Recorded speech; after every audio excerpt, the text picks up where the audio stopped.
Gorecast is brought to you by American Horrors, the greatest uncut horror channel in the world. 24 hours a day, 7 days a week, all horror.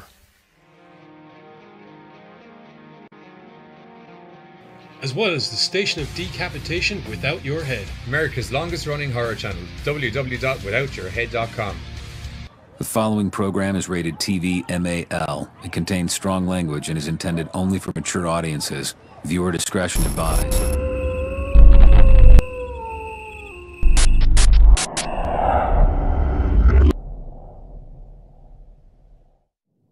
What's up, Gorecasters, and welcome back here to the Gorecast. It's not Wednesday, which I nearly said for some reason, because I have Warzone Wednesdays. Anyone who watches Twitch, Joe knows what I'm on about. Warzone Wednesdays, where I very conveniently play. It sounds like a failed 2000s WWF TV show. I won't lie to you, if you've watched me play Warzone, it was not terribly unlike a failed WWF late 90s TV show. I have moments of brilliance, and then mostly terrible storylines. Yes, essentially, it's moments of Warzone-like brilliance, mostly surrounded by mediocrity. So it's you that's been writing the scripts for WWE all the recently. No, I will not now. take no responsibilities for that, no whatsoever, no what way, no what how. Good news, lads! I figured out what I did with Mr. Butterfly. It's part of the weighting mechanism that's the new stand for the tablet. I just realised that now. Oh, great! So hey, found it. It's going to have to stay there, or else the tablet will go bickety bam and I'll scream. So just to clarify, Mr. Butterfly is something he didn't misquote the play.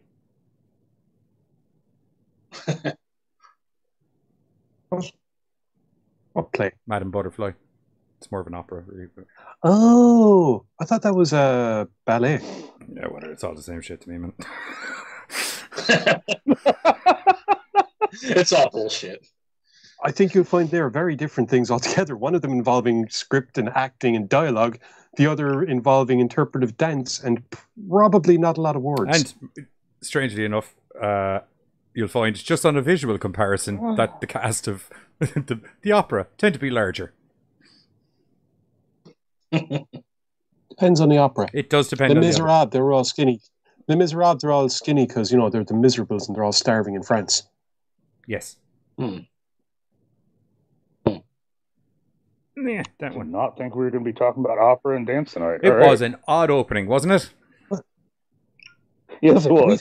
We've had Stranger. We have had Stranger. This was actually quite on form. It does look like we're trying to give a sort of a Frasier-esque vibe to the rest of the show.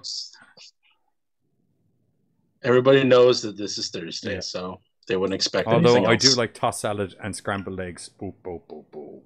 Ooh. Now I'm worried. Right. I just read about tossing salad and scrambling people's eggs. No, at no stage did I. Well, no, I did say I did mention tossing salad. At no stage did I talk about tossing people's eggs specifically. Scrambling. No, I didn't say scrambling. I said scrambled. So somebody had tossed my eggs, if anything. This is where we're at. Okay. Moving on. I think that's just the right cue to move into the news. I already had the image up because I evidently forgot to take it down when I was testing everything earlier. So there you go. There's a weird gremlin thing on the screen. Tell me about it, Puzzles. Okay, guess what, guys? There's a movie coming out. It's a short called Hospital Dumpster Divers. Yeah, that's on my face too. Huh. That's it. Oh, I know over there. I'm a prom night dumpster baby. The trailer has come up first. So, yeah, go ahead. Apparently, they've released a Yellow Band trailer first because a Yellow Band is designed specifically for people that are looking to watch some of the most freaky, grotesque, and bizarre shit they could ever imagine. So, us. Sorry, I didn't even know there was trash audiences only. Sir. Yes, sir, that was a sir, trash audiences only. Sir, I've got a question, sir. Yes. I've got a question. Since Johnny. You, the bearded long-haired fella in the back. It's just like school. Quick question: when did the ascending color order of importance go from red to yellow being higher up the rank?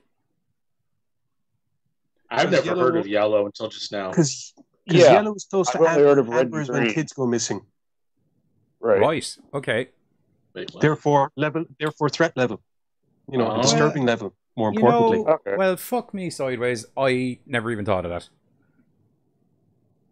Or another one, perhaps yellow is their safe word for mercy. So it's kind of like, you know, it's not going to be really blood and gore and visceral, but it is going to be one of those things where you're kind of like, you might want to ease up there a little bit, Ted. Just going a bit hard and fast. Or it could be that you might pee yourself and for how scared you're going to be or something, maybe. Or sickened you're going to get. I gotta admit, I kind of want to see a Yellow Band trailer now. Well, it's available. For So. fucking kicks. So moving on to the story.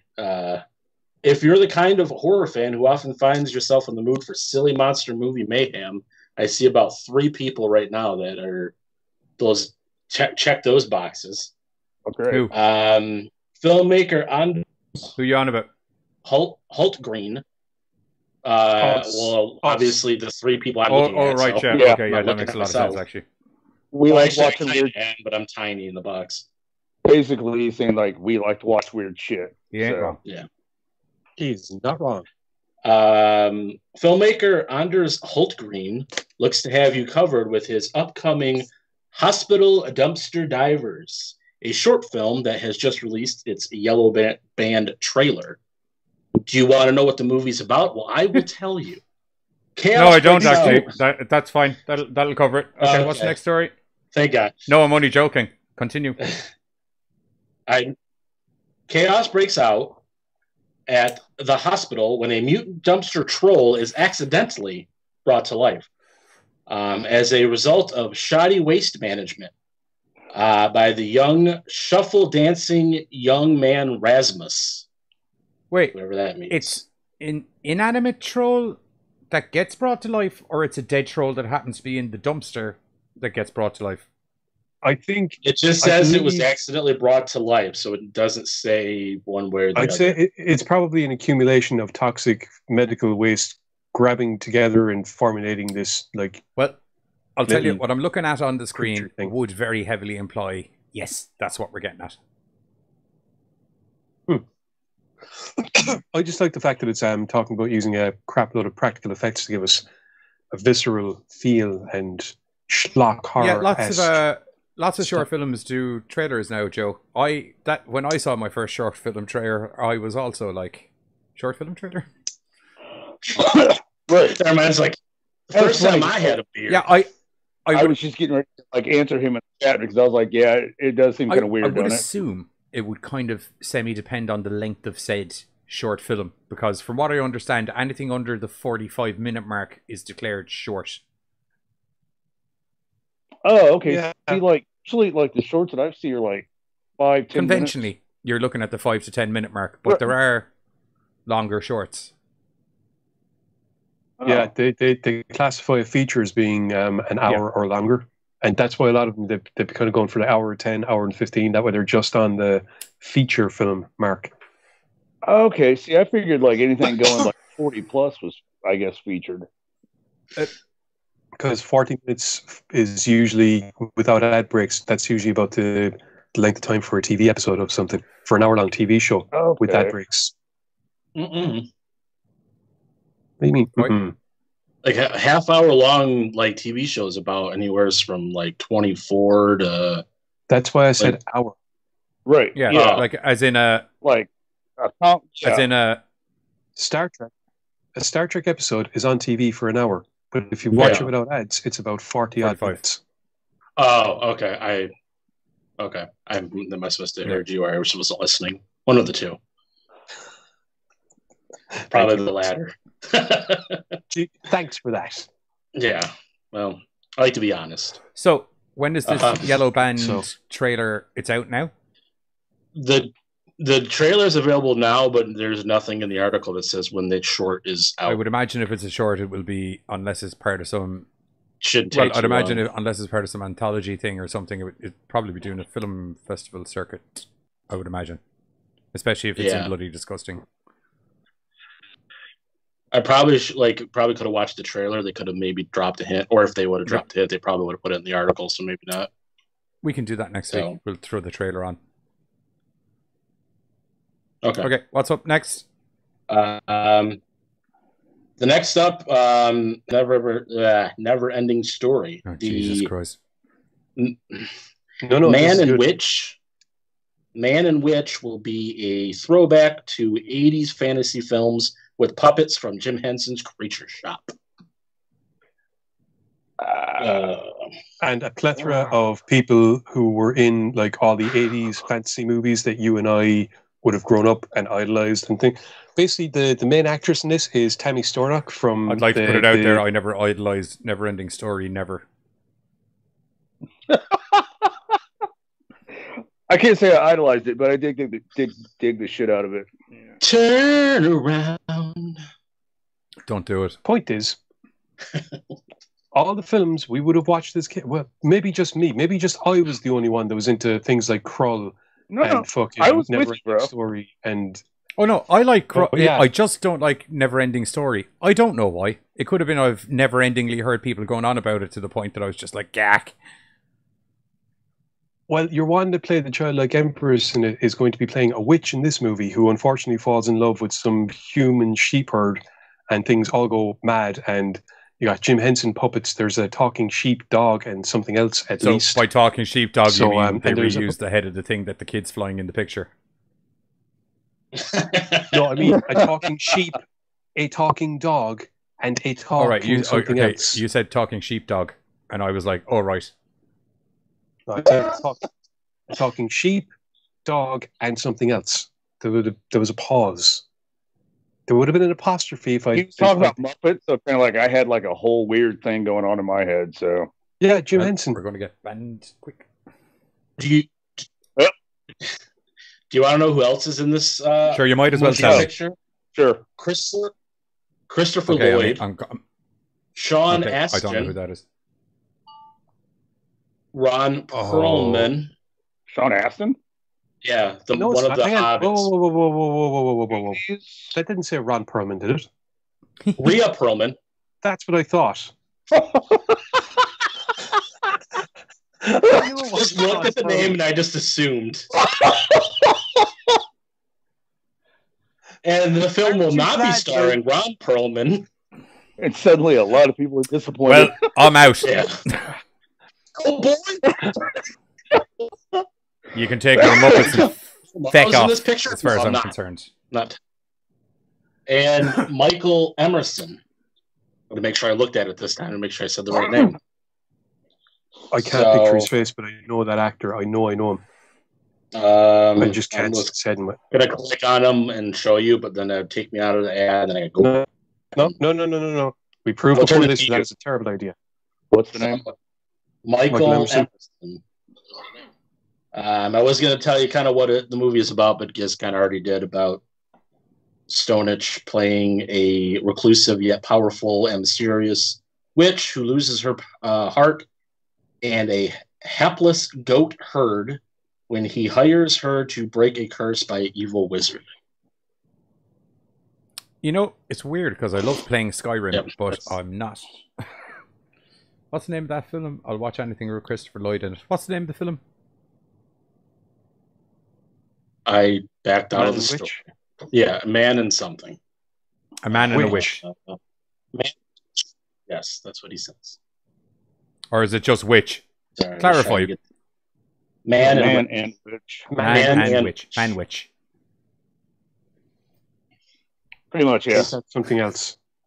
Pretty sure I heard somebody demanding that Mia Yim beat fucking Candice LeRae with a man witch at NXT during the week, during the street fight.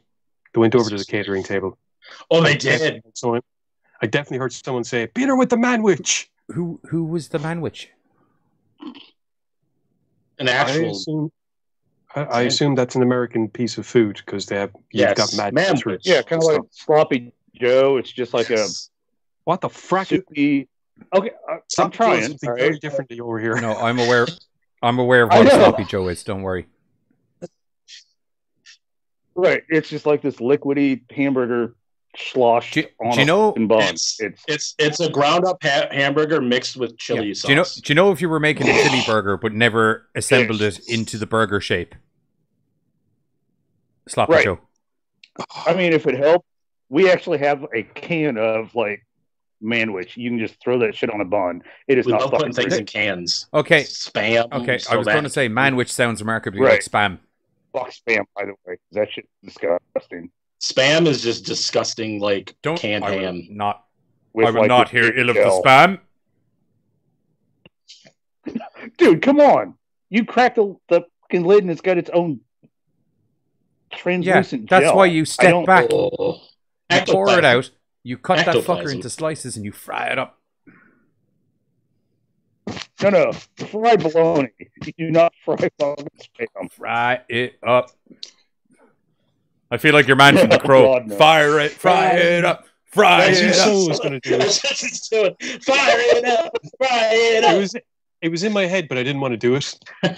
So I knew. How has nobody thought of this as like an advert for McDonald's or something? Just your man from The Crow, just like, fry it up, fry it up. Because apparently fries are ridiculously unhealthy for you now, and everyone's vegan. Fuck that. You're eating an animal. Yes, of course. I don't mean to shock you. This might blow your mind, Giz, but vegans can eat fries. But there's no meat. That's why they eat it. Because they're vegan. But then it's not a fry. What? It's not a fry if there's no meat. There we go. Okay, I get you. Okay, so I don't agree with you, but I get fries in America are chips. Oh shit! Sorry. Yeah. Sorry. I was thinking of when you see. Giz was being very Irish. Yeah, no, that's why I was like, I get him, but like, and I couldn't think of like how to. See, all you guys, we're learning stuff today. We're just learning stuff. The world's different in other places. We've had the way that I was just we've had the conversation how America's changed language in general for their own. Purposes. Although maybe it's more Irish people because I mean they're French fries. Although the French don't call them French fries. French don't call them. Dude, they call them pommes frites. Do you remember Carter? I think back in like 2011, they were going to call them freedom fries because we were all like, oh, 2 planes hit the World Trade Center, so everything's about freedom. I'm not joking. Freedom fries. Yeah, because I guess we got the French out. Getting a goddamn fucking mouthful of freedom. That's what I'm having. Yep, pretty much. Like that's where they were going. What's in your mouth? Some freedom. Can we move on to the next story so I can get this never-ending fuck off my screen, please? Yes. Next story is dog. Follow me. Sorry. It's Falcor. What? Dog dragon. Follow me. International Week. The first trailer for Follow Me has been released. And let's see what the movie's about. A social media personality travels with his friends to Moscow to capture new content for his successful vlog. That's a terrible start right there. You see? Yeah. Wait for it. Always pushing the limits and catering to the growing audience, they encounter a cold world of mystery, excess, and danger. That's how they advertise Russia on their fucking website. Yeah, he's not lying. When the lines between real life and social media are blurred, the group must fight to escape. The trailer is out, and it says, watch for festival or U.S. distribution news as it comes in. Okay, Buzz, do you see where you're sitting right now? Like, what? right now. Don't move from there. That's Who? Buzz. Who? Oh, Buzz. Okay. Oh.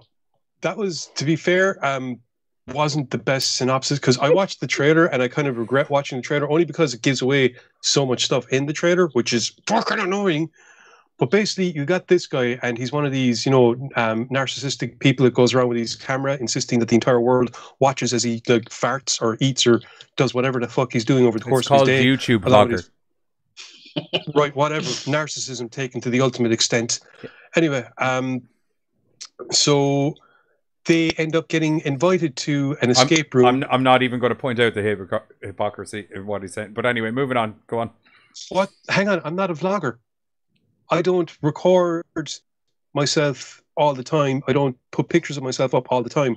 What I'm doing right now is a show with three other people. That's a completely different thing. What I do are shows. I don't document my personal life in any way, shape, or form. Fine. I retract my statement. Anyway. I apparently fucking blinked and just woke up into this fucking argument. What? This guy who does all that stuff decides that he's going to go along with his buddies to this invitation-only escape room thing. Right. Except they get there and they realize that it's not an escape room. It's actually, they're trapped and there's all these horrible torture devices. And the guy that arranged all this barely knew the Russian dude who invited them, and that was a terrible idea. That is a... Jesus Christ. I have enough issues when I watch people kind of haphazardly wander into a situation in a movie and still exhibit no survival skills. This is kind of like... I feel there better be some intense conversation between him and his friends at some stage where it's like, I feel... Jordan, or whatever your fucking name is. He's going to be a Jordan or something. I feel that this whole scenario... That sounds very douchebaggy. Might have been... I went for douchebag name, first... I know, that's what I'm saying. No, totally nailed it. In the trailer, that's exactly what happens. Whereby, it's like, who the fuck is this guy? I don't know, I barely know him. What do you mean you barely know him? And then it cuts to something else in the trailer. So I imagine that does, like, really happen. Like, as in, what the fuck did you do? Are you laughing at Murphy's comment? Yes, I saw Brian Murphy just went, Giz has a personal life? I always assumed he just climbed under Johnny's bed between shoots. No. I feel there's a promo there, though.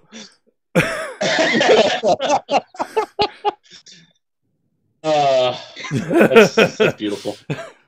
I haven't crawled out from underneath a bed in a very long time. And the reason I was underneath the bed last time was alcohol induced. And I just couldn't make it to the bed. Isn't that normally how you should be underneath a bed? Like, so since you couldn't go up, you just went under? Underneath my bed's like fucking Narnia. Do you know what I mean? He has so much room under there. It's inexplicable. It wasn't your bed, you mad bastard. It was my own bed. I went in there one day. There was girls on a stripper pole. There was the guy at the bar. I don't even know how he got him in under the bed, let alone got him working behind a bar under the bed. It was a mad shit. Oh.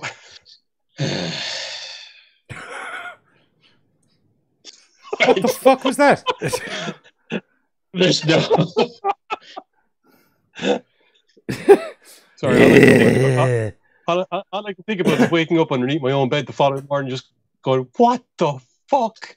Why am I?" There's a bed on what top a of me. mattressy looking coffin. No, it's just. Yeah, it was just like, see, really, you couldn't get in. You had to go on. There was no stairs. But that was just it. I went up. I managed to make it up the goddamn stairs. Do you know, dude? I'd say it was literally... It wasn't even the top. All I did was fall down onto the bed. The stairs, tuckered poor little Giz out, and it was just what little energy he had left was just to get to the right floor. I've been there. We've all been there. All I do is like a little like... Not gonna lie. We have all been there, where it's just like, floor, that'll do, pig. That'll do. Yeah. Yep. Clearly, yes. That was kind of me this Saturday, but instead of laying, it was something else that hit the floor. Okay. Buzz had a unfortunate incident with the cursed concoction known as the wrong beer with the wrong spirits. Yes. 4th of July. I celebrated my freedom by freeing some upchuck everywhere. By freeing your insides would have been the more poetic term. With an upchuck. I'm not very poetic. Clearly. Anyway, yeah, is there any more news bits? There's one more news bit, actually, which is possibly the most important news of the day. I'm going to just turn this up just a teensy little bit. And You sound so stupid. happy birthday to you. Happy birthday to you. Happy birthday, dear Carter. Happy birthday to you. Happy birthday To you. Do you? Booyah! Most unsynchronized birthday song in the history of unsynchronized birthday songs ever. But fucking awesome. Hey, I think we did quite well considering Breaking it's all news. over the internet and none of us Very are in fucking sync with each awesome. other. So I said What? I think we did quite well considering it was done all over the internet and none of us are in sync with each other. So I may have forgotten to mention we were going metal with it, which was probably where we threw everyone off initially. I was I was thinking it was just the basic like happy birthday. Automatically you're thrown off because it's kind of like, what's the fucking tone? What's the fucking tempo? What the tone is metal, the tempo is metal, and the frack is Which metal. only made it that much fucking cooler. Thank you. Very good. There we go. Yes, everybody drop a HBC in the chat for happy birthday, Where Carter. am I? Yeah, Just I'm done. in case there's any like venereal diseases or anything I don't know about that have. Although I'm pretty sure I know about all of them. So, anyway, moving swiftly along. That's a joke, by the way. Just to clarify, just in case my mom ever sees the stream. It's just jokes. Clean as a whistle. Right. So first up, whole theme of today is we got a screener in, which we will be getting to later on, which was a documentary about the rockin' author. Fuck, his name's gone out of my head now. Joe R Langdon. Oh, we with don't an have Langdon. one first. No, he's like Yeah. No, we're not doing that one first. We're going to do Dick Miller first because I was like Lansdale. Oh, Thank you. Yeah, I was There going to you go Dick Miller this, and then we'll end with Friday the 13th documentary Gotcha. Okay. because they're all kind of fun. But I was just kind of like the Dick Miller one, from what I understand, because I won't lie to you, we couldn't watch it over here because it's hard to attain. Mind. So myself and Giz just have probably watched most of the 200 movies that Dick Miller was in. No. We just say Dick Miller is such a prolific actor that he's popped up in so many films that we would have naturally seen. Do you know he got into film because he was talking to a big famous director and he was like, I've got a script. And the director was like, I've got loads of scripts. I need actors. And he was like, well, he goes, I'm a script writer. I've got a script. And your man's like, I've got loads of scripts. I need actors. And he was like, well, I guess I'm an actor. And thus, Dick Miller was born. Right. You know, A man who somehow, even though every movie he's in, for the most part, is just a minor that guy kind of role in it, just to have an interesting conversation mid-movie, somehow manages to steal every fucking scene that he's ever in, because he's just such a charismatic fucking dude on camera. And I love the fact that, like, in 5 or 6 different films, he played completely different people, all with the same goddamn name. Well, it became a thing that it was like, you kind of like, if Dick Miller shows up, you find something to fucking put Dick Miller in your movie. And then if he's in your movie, this is the guy that he is. Yeah. And in a weird way, if you go with all the guys who go through all the Marvel movies and everything and try and find the connections here and there, there's a weird, there's a weird multiverse. DMCU. Or sorry, not DMCU, DMU going on, of connections between movies. No, it's Dick Miller is the real life MCU version of Stan Lee, whereby he actually is appearing in all these things, and he secretly works for the Dick Miller was nearly like the Dick Miller was nearly like the Hollywood stamp of approval on your movie. It's just like, I've made a movie because they put Dick Miller in it. Right, like, you've got clout when people are we're done with the script. Fuck it, we need write a spot. Did you write for fucking him? Are you sure you made a good movie? That? Yeah. Dick Miller's in it. Approved. Moving on. Thank you. Right. Look, here's Walter Paisley right here.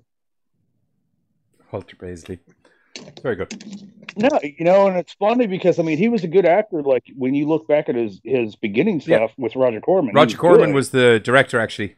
But then that he had the conversation with that I spoke of. Huh? Yeah. Yeah. Sorry. Yeah. No. Like he started and wound up doing like a fistful of his movies from start to up until about when the 80s when kind of Joel Dante took over. Right. Like he was his kind of shoe-in because of, like, what was that? I can't remember the name of the Western where he wound up playing an Indian and a cowboy. Yeah, it was like, I think that was his first There's movie actually several movies where he played. And he shoots himself. That's amazing. But his Pilgrim character or whatever it is shoots his Indian character in one of the fight scenes. I know that. But I think that was a stage play. I don't know. They talked about it in the documentary. I thought it was a movie. Oh, right. Maybe I read it wrong. So nope, you're probably right. I probably read it. I thought they said that was like one of his first gigs where or like one of the earlier on ones where he played both. I knew it was one of his first gigs, but I Bucket of Blood. And by the way, shout out to Cinema Reaper there. What a movie! Oh. What a movie! Thank you. Yes, blood. So good, dude. And so, like I said, in his earlier stuff, he showed that he had skill, but at one point, he just kind of became Dick Miller, and that's what everybody wanted. At a stage in his career, he was just like, I'm going to go for mass over quantity. Or no, mass over quality. Although he was in all relatively quality movies, but he was just like, I could take many big roles where I need to rehearse for months and get everything going, or I can nail about 52 movies this year. What am I going to do? He just basically be myself. He became iconic. I mean, he was kind of the Bruce Campbell icon. You know what I mean? Everybody wanted to find a spot for him. Everybody wanted to work with him. New school fought to find a place for him. Old school's like, oh fuck yeah, you're free. Let's do this, dude.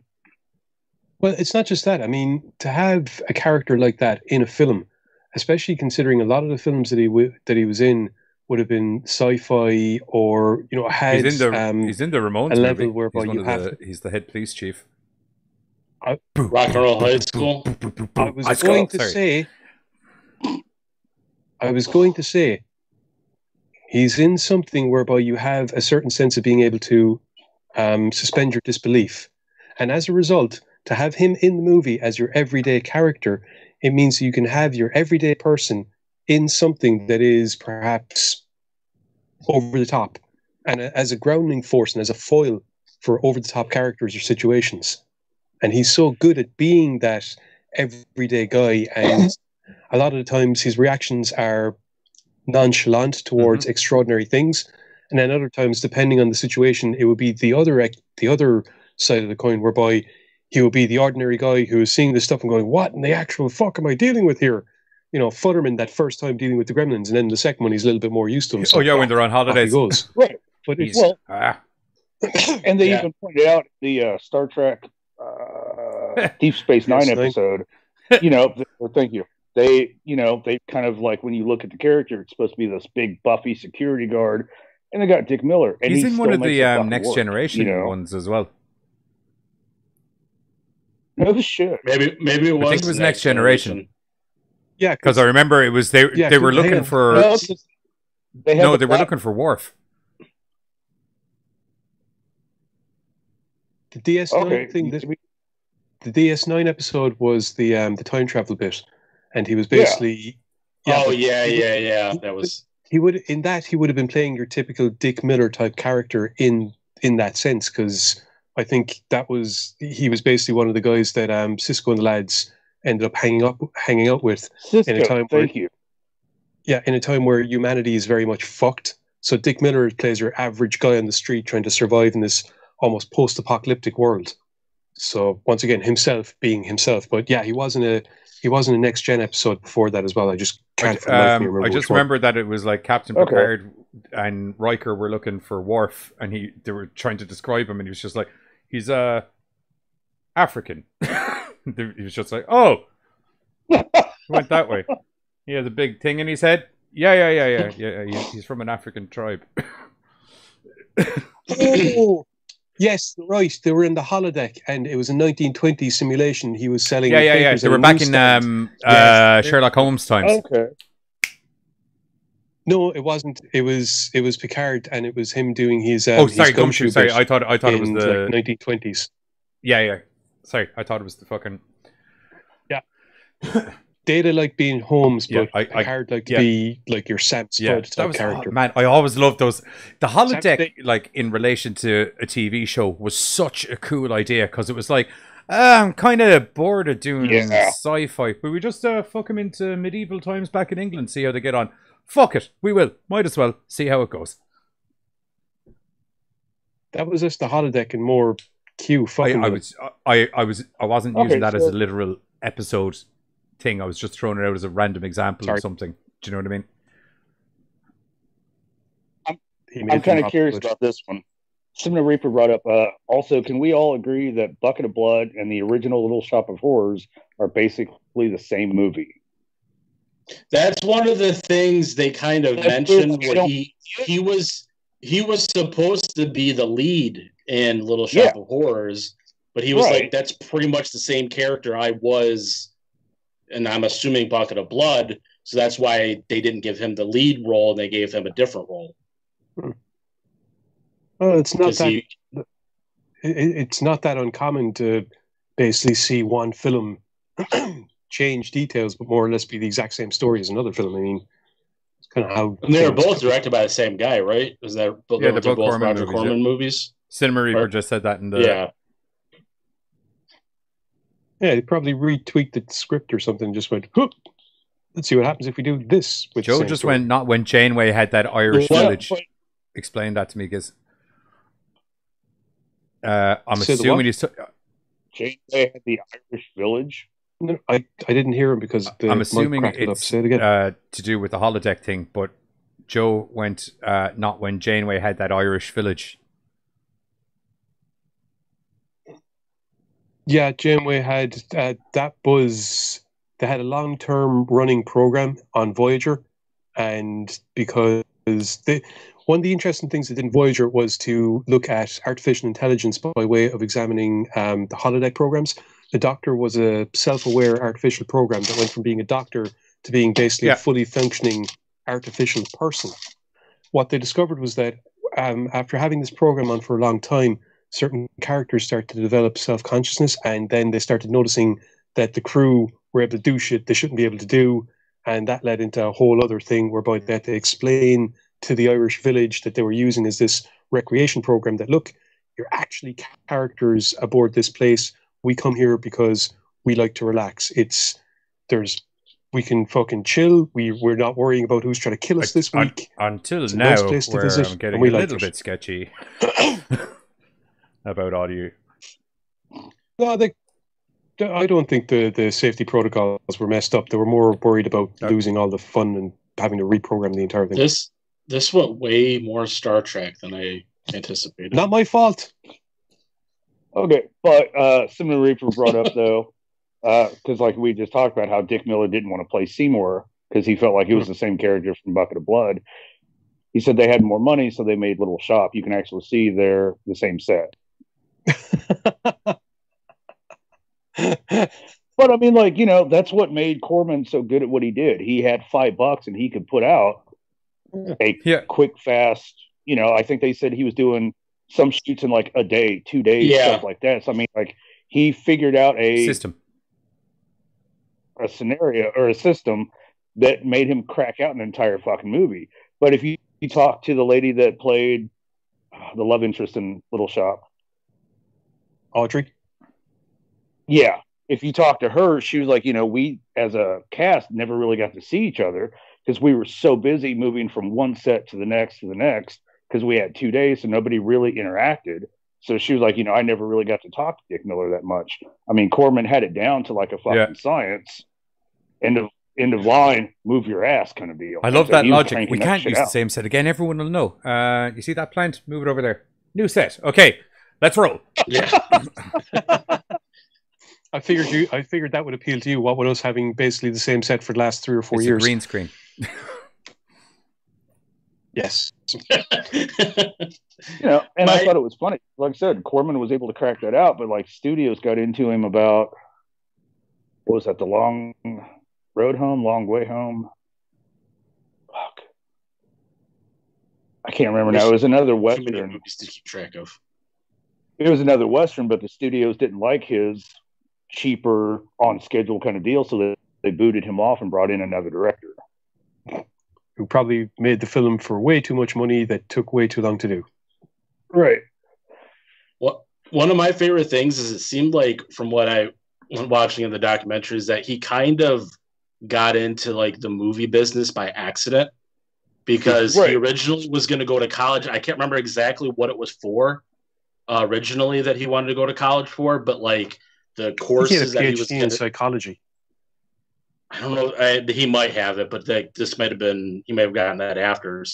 I don't know exactly where time frame was when he went, but he was going to go to college for something, and the courses all they had were like morning classes. Upholstery.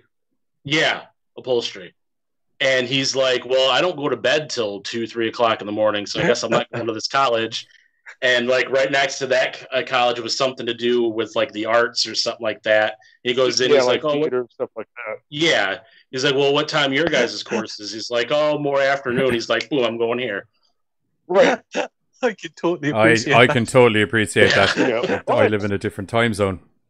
What I didn't know is like he's a fantastic artist, dude.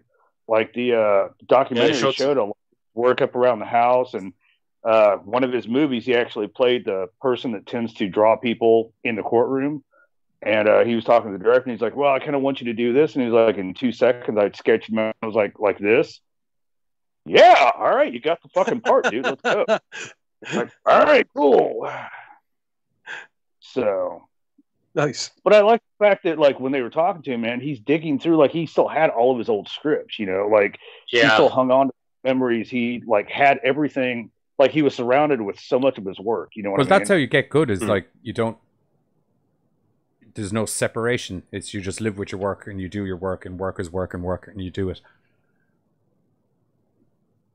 I guess one big thing that kind of later on in his career, which would have been like around the early 90s, that had, I guess, a big influence was that he was cut from Pulp Fiction. Why? Yeah, I don't remember the exact scene and all that stuff. Well, they didn't really, it was him and Harvey Keitel. It was a scene where he was supposed to be like a junkyard. Hey, if you ever want to get rid of a body, dude, you know, blah, blah, blah. And like, for some reason that wound up on the editing room floor. Wasn't he your one's dad? Or the chick that ran the... That's what I was thinking as well, yeah. Like, he's in the movie. I mean, I don't remember. So then maybe it was just that one scene that got cut. Then. He probably he was definitely cut out. But he's definitely in the movie because he was there. The chick that Harvey Keitel shows up to make the deal with to get rid of the body, who he also appears to be dating or knocking boots with one or the other on the side. Yes, friendly. That's the best way of doing it. But Dick Miller is the dad, and there isn't a long. Do you know what? It probably was that there was a longer scene because I think he only has like 1 or 2 lines back at Keitel, or he says something to the daughter. Okay, because what they showed was just the two of them, and Henry said like, "Ain't any money," and he's kind of counting it out, and he's like, "Yeah, dude, I'll get rid of that, sure." And I mean, well, shit, for a couple bucks more, got a body? I didn't see it. We'll get rid of it. Like, there was this whole kind of exchange between the two of them and shit. Yeah, because they made a fairly kind of, like, I wouldn't say super big deal about it, but they kind of made emphasis about him, like that scene being cut or whatever. Because they talked about like towards, him a little bit. Yeah, they talked about towards the end where, like, I forgot what it was, but like him and like Abe Vigoda cutaways, like filmed something. Yeah, cutaways about something to do with like cut scenes from movies, and they like did some kind of scene together, or it was like a documentary or something like that. It was a short film that Abe Vigoda and him were doing, that Abe had gotten cut from a short or from a movie, Miller got cut, so they were playing the same characters from those movies together in the junkyard. Well, I think if you haven't seen it, go see it or rent it or get it or whatever. Because from what I understand, what did you think of it as a documentary? This has been more of a talking about Dick Miller historically. Truthfully, I liked it out of all three.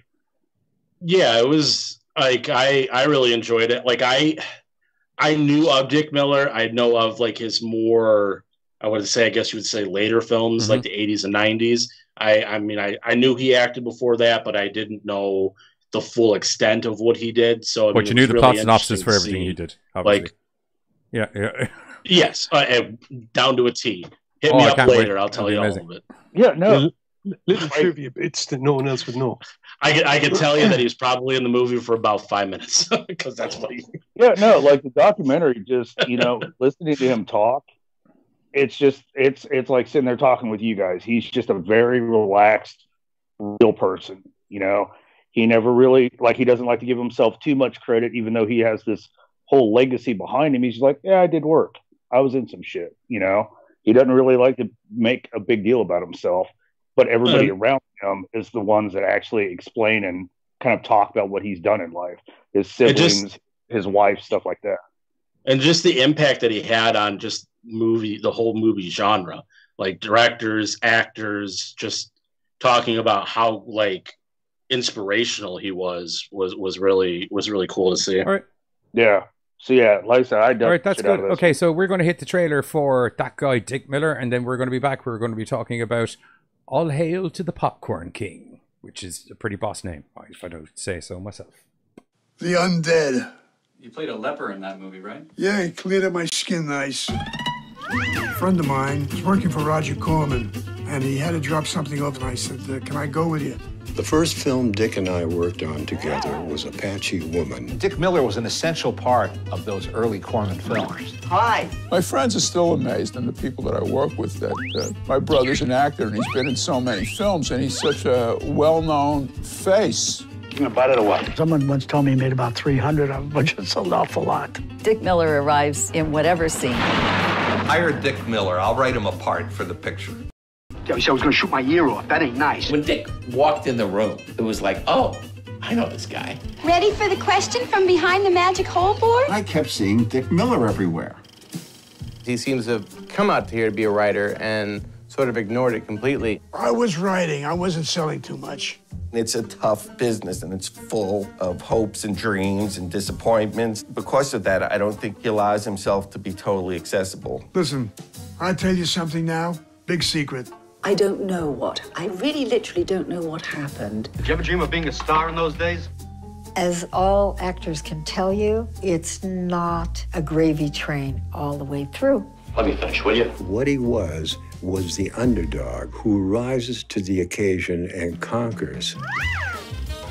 He's like the Washington Monument of actors. No, that's what I said. No, that's what I said. No, I said. I was just really impressed with Dick. This guy doesn't get enough big parts. Schmuck. He's definitely a good luck charm. They used him in every movie they ever did. My ass. If you're on screen for a very short period of time, you work in slightly bolder strokes. Let's get out of here. It's the fact that he's so Dick Miller. He's so himself. Completely 100% pure Dick Miller. Dick Miller is the quintessential character actor. Gremlins. I was just staying alive, making movies. I think I must have done 4 or 5 pictures before I realized I was a movie actor.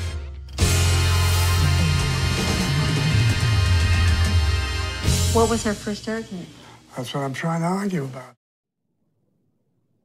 And we're back. So that was the trailer for That Guy Dick Miller. Really interesting documentary about a really interesting guy.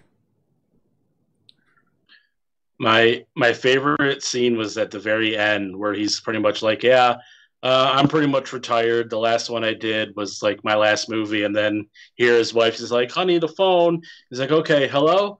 Yeah, I'm available. Like it was just like, yes. That is so Dick Miller. I will say for the next one, Lansdale, I didn't really know that much about him. Like this documentary, I knew Bubba Hotep, you know, and I knew the TV show that he did. Too. Leonardo, I think it was called. Hang on. You were all breaking up there for a sec, so try that again. I said, like, I really didn't know that much about Lansdale. I knew Bubba Hotep because I love that fucking movie, but I didn't realize he had anything to do with the Leonard. Happen Leonard. Yeah, it turns out he either. So this guy, he's essentially this is a whole documentary about him, and he's a writer and occasional screenplay. What the fuck? Sorry, Buzz just disappeared there. Occasional screenplay writer, but he has written books that have essentially inspired so much horror creators to create stuff. Like that movie At the Drive, or that book he wrote At the Drive-In, seems to have inspired like Mick Garris and several other guys. Mick Garris, if you're unaware who he is, like, I mean, he directed Stephen King's The Stand. He directed, I mean, Jesus Christ. I'll put it this way, he was good enough that he was in the Masters of Horror series twice, which usually doesn't happen. So actually, I think he's the guy who produced and made it up in the first place. The Masters of Horror series. Which was an awesome run. That was an awesome fucking run. It was kind of like a whole introduction to me, you know. I didn't realize he was such a writer and stuff like that. And then they brought in the whole martial arts thing. Like, this dude was... The martial arts thing. Like, really fucking cool. I'm going to pause the stream just for 1 second because I'm just going to rectify these internet issues, everybody, really quickly. So prepare for the stream. Reconnection successful.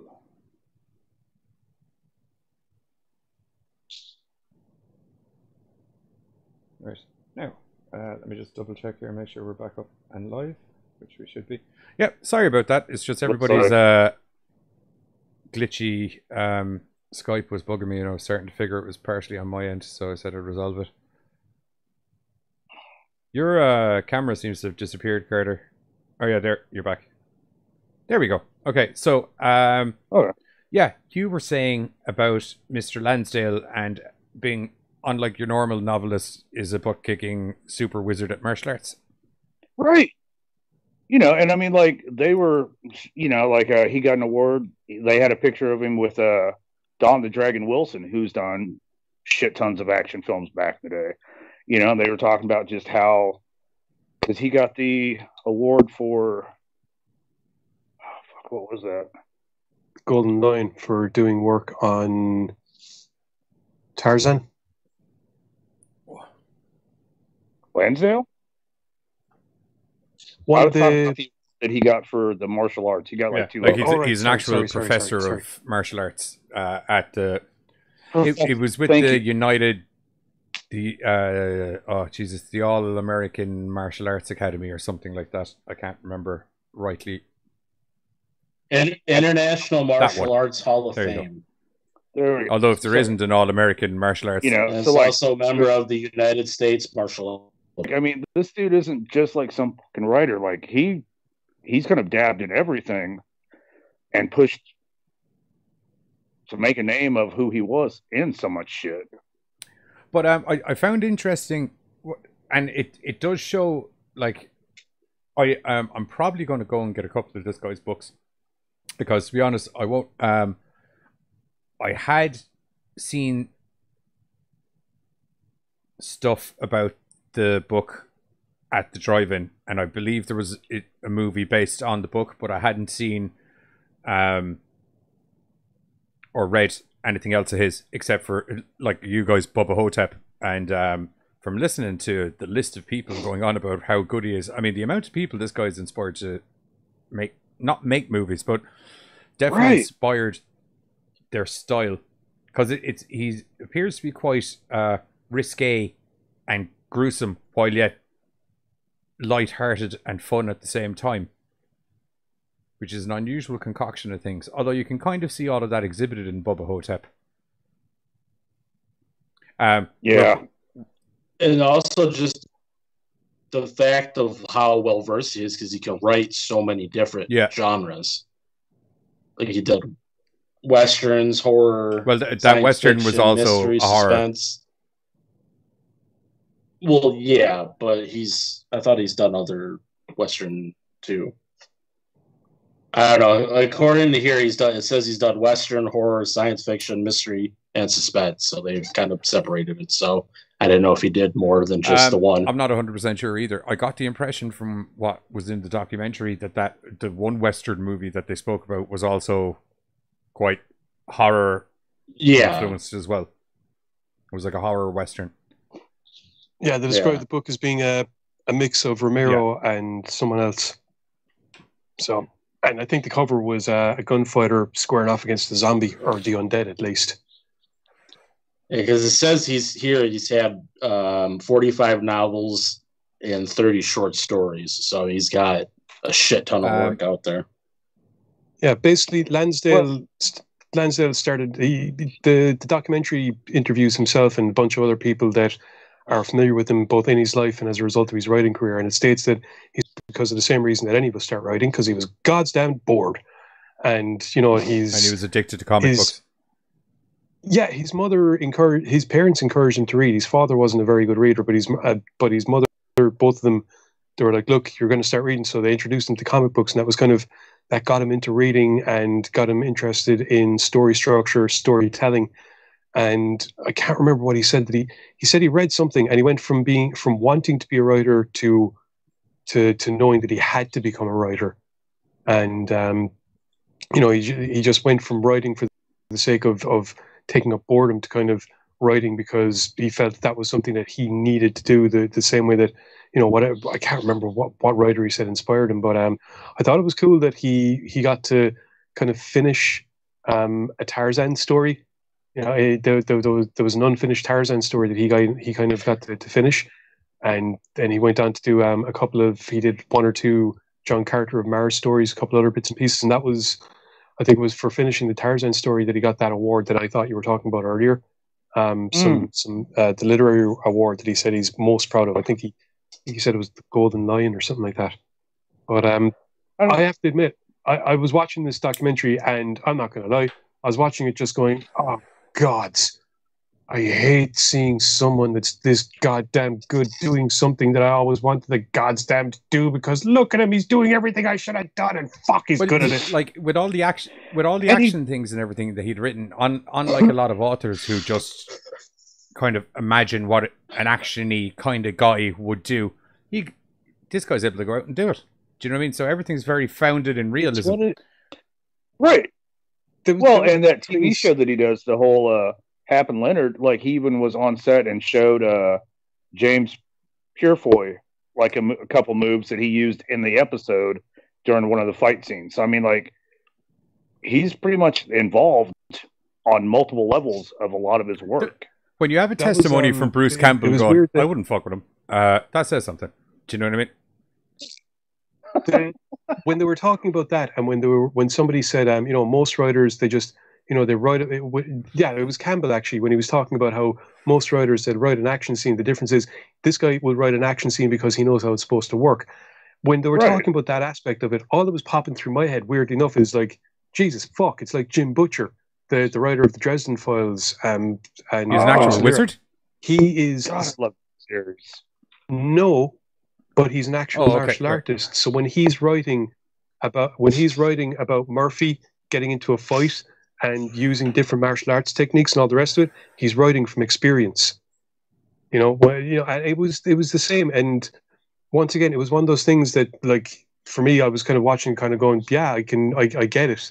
You know, it's one thing to research these things and know how to put them into a story structure. It's another thing to be able to say, this is how it actually works in real life. This is how the pressure is applied. This is how it would actually happen in an actual fight. And that lends a certain amount of realism that automatically captures the reader, especially when it really does, yeah.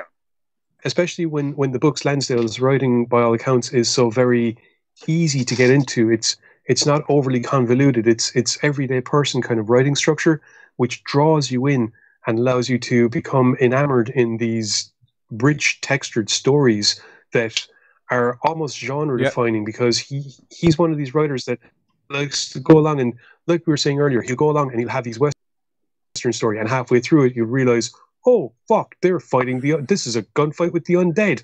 You know, the drive-in, at the drive-in that you were talking about earlier. The whole notion of that one is that people become trapped at a drive-in. There's a meteor that falls, and there's this force that traps them all, and they just devolve into barbarism because it's survival instinct. And you know, examining the microcosm, and he stated that some of the stories he's tried to work in social commentary, especially in regards Hap and Leonard. Other times it's just writing, or it's in your head.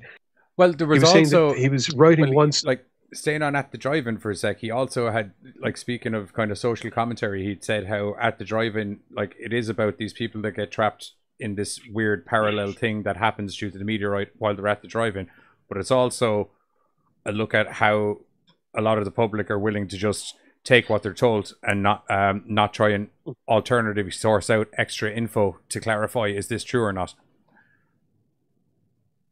Yeah, it's the same story all the time. You know, someone said it, therefore it has to be true. Have you tested whether or not it's true for yourself? Because that kind of thinking is why outside of the article you've read. What other friends. Info do you have in relation to this topic? No, I'm saying in general, positing the whole believing everything you're told. That sounded like it was making you have a pop quiz there or something. But no, you know, but I dug the fact that he wasn't just locked into one thing. You know, like we talked about, he's done Western, horror, science fiction, mystery, suspense. But what I dug is then he also has written for Batman the Animated Series. He had work to do with Jonah Hex. Like his son did Creepshow, the comic book. He's got, or had something to do, right? Like he's got, he's had talent that's just covered multiple things, and he does it really well. What I once again, one of the things that early on in the documentary made me perk up was when he was talking about his early life, and when he was talking about his literary influences. As soon as he said, "Oh yeah, I'd be reading Robert E. Howard and H.P. Lovecraft," I was kind of like, "Well, that bloody well explains everything."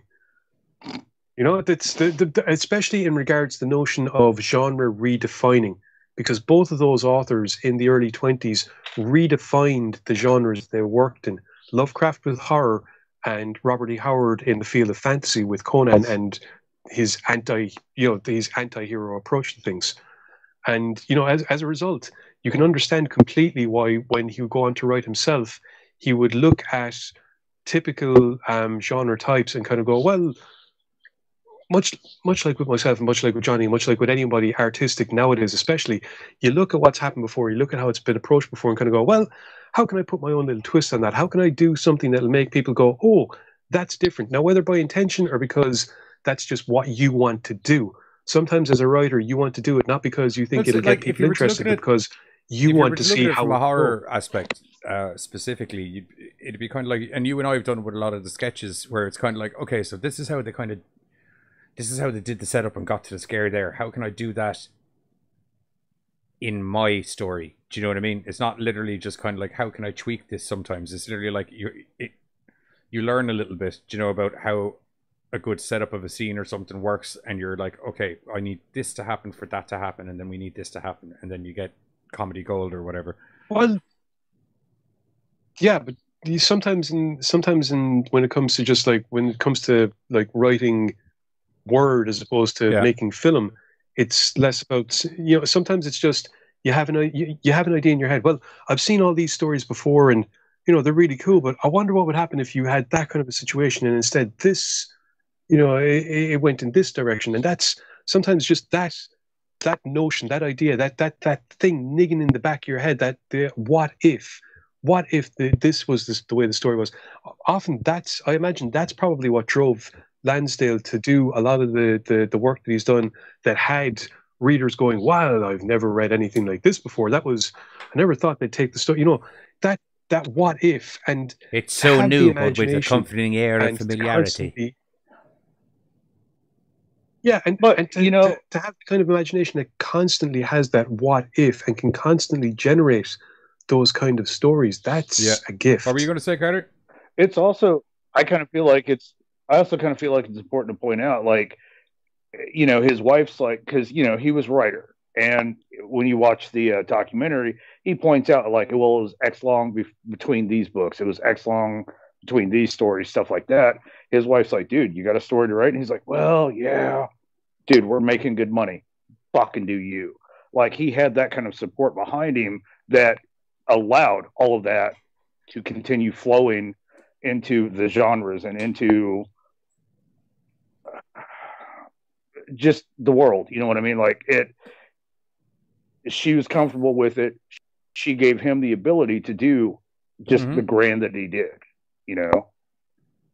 Yeah, and also the ability to come along and go, look, I know you're after getting like 1,000 different rejection letters, but fuck them, you're good at what you do, keep doing it. Right. You know, like, he had that support, and, you know, like, it's easy to go, well, I'm failing 3 years down the road, fuck it, I guess I'll quit. But he had that support to go, dude, it's in you, just fucking put it out there. And he did. And look what it did. Like, you know, Johnny pointed out, like, look at everything he's fucking influenced. And look at all the shit that he's done. Martial arts. I won't lie to you, where Giz was talking about, like, how he was angry, how it was like, I'm watching this genius literally off doing what I want to do. I was angry because it was like, so many people who've influenced my style have shown up, how he's influenced their style. And I'm like, how am I only fucking hearing about this motherfucker now? Okay, right. Most people haven't heard of Lovecraft, yet they can point their influences directly to what he did. You know, I mean, a lot of people nowadays don't realize that what they think is great and what they draw influence from has actually drawn influence from other works like decades earlier. No, and that's really true. But, like, I guess, you know, like, because we all sit around and we bullshit about a lot of stuff. You bring stuff to the table, Buzz, Johnny, like, so I get introduced to a bunch of new shit that I personally have never known, heard, or whatever. But, like, Bubba Hotep was the only fucking thing that I had ever from him. Your enjoyment of Bubba Hotep would actually show very much that you would quite enjoy his writing style, because what I picked up from the documentary was that the movie was nearly done verbatim to the book, give or take some budgetary restraints. Because he had said that they asked him to write the screenplay, and he's like, oh, I don't know if you could ever do that, like, because of how out there it was. And then when they're like, all right, well, they had somebody else, and then they wrote, like, they showed him the screenplay, and he's like, yep, there it is. You know, and, like, while, yes, Bruce Campbell's in it, and he's playing Elvis, and it's fucking awesome. It's the story, and in this weird kind of fucking deal that's what makes the movie itself fucking cool.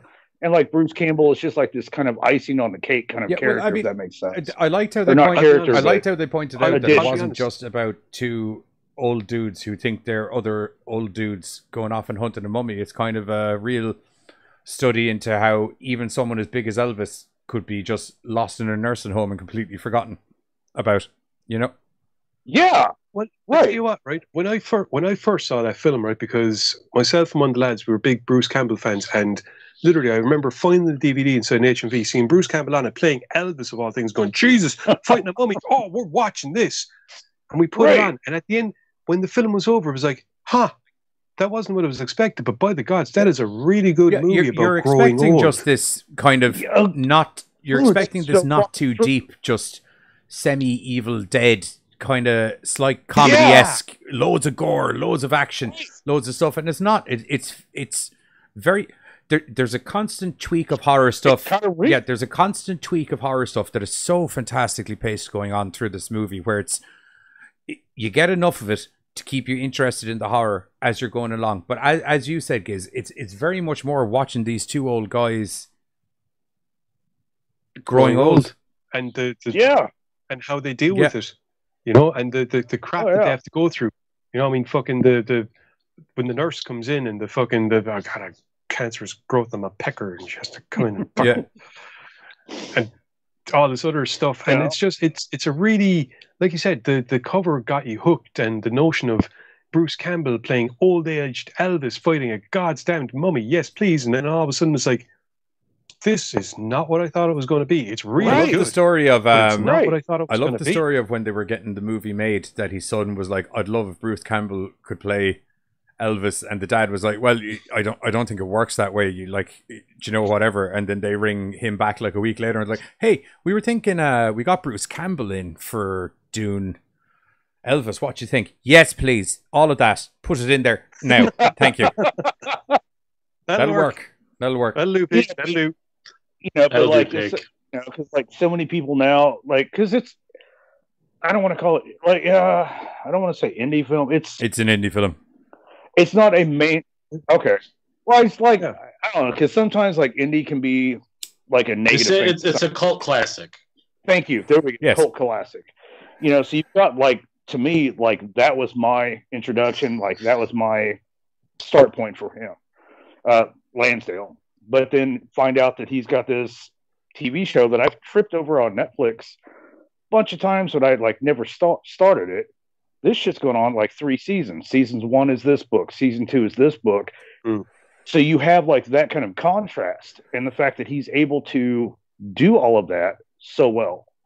You tend to see a lot of people that are like, hey, I'm really good in horror. I'm going to kind of stick with what I know.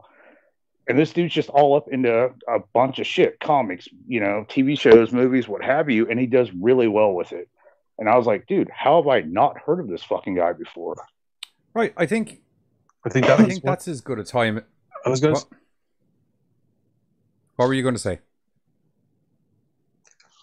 Just that, what character was saying. One of the things they say at the start of the movie is that, you know, Lansdale is the most famous writer you've never heard of.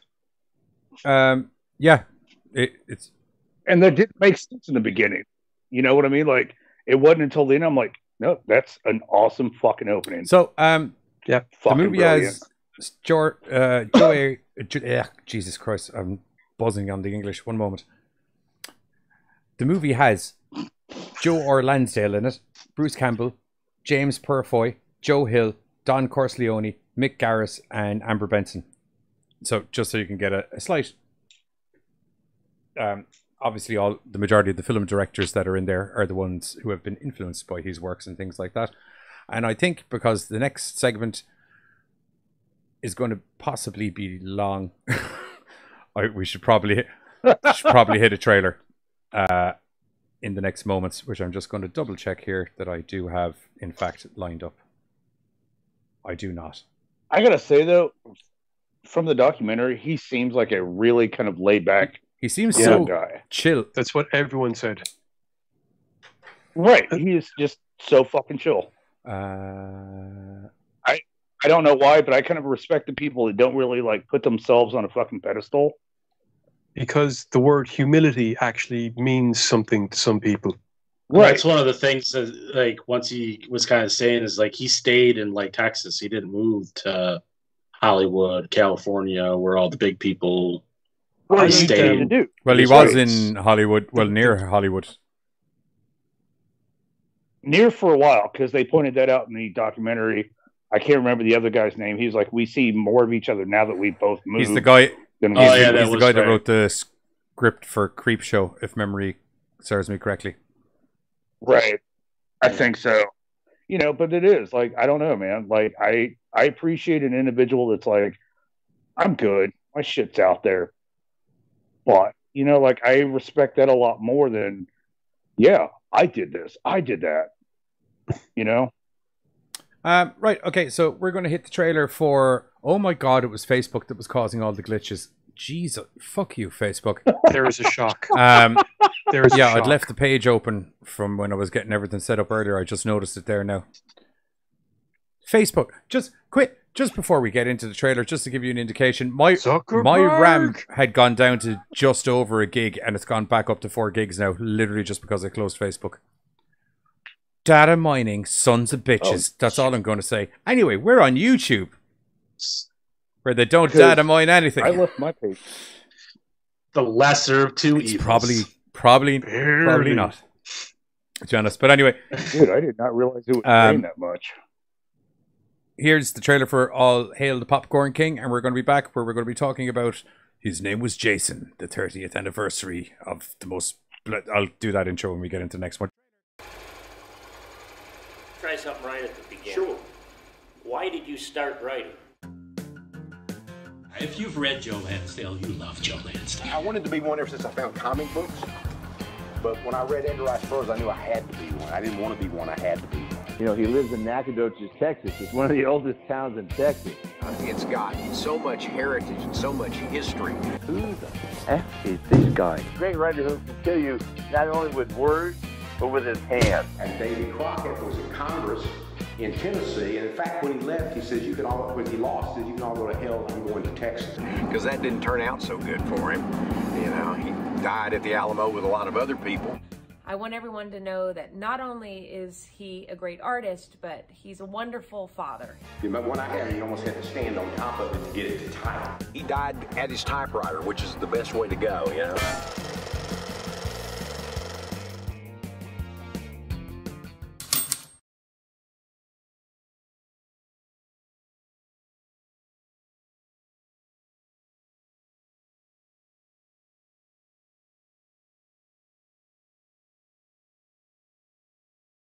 One. Oh my God. I can't get into what Carter's dying over, but I can tell you it was hilarious. So I thought I got us in trouble. No. You literally asked me the question just as I put my finger on the fade button, and you were like, blah, blah, blah. And I was like, thank fuck I hadn't hit that.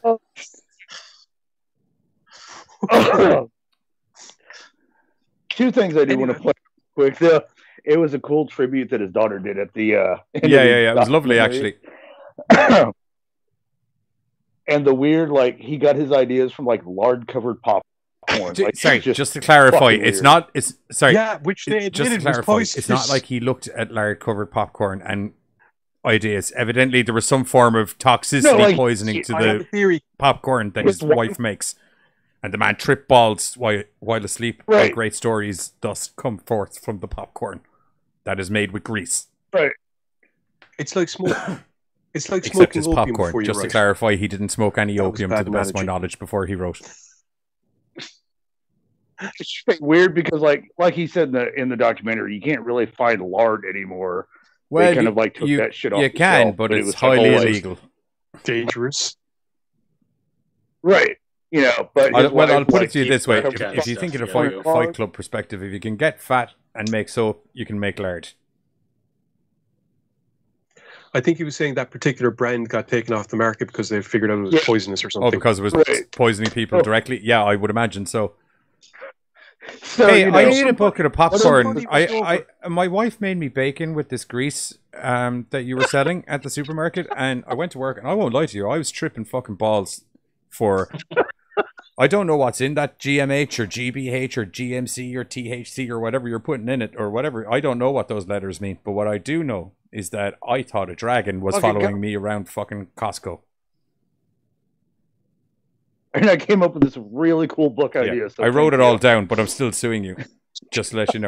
Yeah, imagine if that's how the first book took. That's so weird. I nearly went into an intro for Jason as we were going into the trailer for Hail to the Popcorn King, and now we're into the Jason thing, and I'm still talking about it. But God damn it, I'm going to finish my story, and I don't care. I was going to say that imagine if that's how the first book happened, that it was just his testimony down to the lawyer of what he was tripping balls, and he was like, you know what, that's a pretty solid story right there. Have you thought about not suing these guys and just... Can I have a copy of that statement? Yeah, and can you sign the copy of that statement, please? Thanks, cheers, thanks, bye. Cheers, thanks. Elvis had a...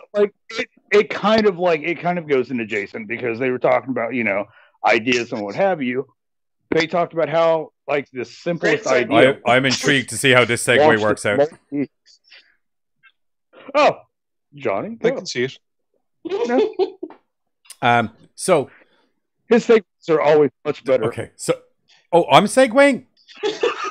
I'm not segueing. I'm going to hard cut. So anyway, the next documentary we're doing is called "His Name Is Jason: The 30th Anniversary of the Most Prolific Mass Murdering, Serial Killing, Mask Wearing, Awesome Son of a Bitch to hit cinema." They came out like 6 years ago. It's slightly dated. Although it's not dated because there hasn't been another Friday the 13th movie since, so it's still all applicable. So True. Yeah. I think I see where Carter's segue was supposed to be coming from.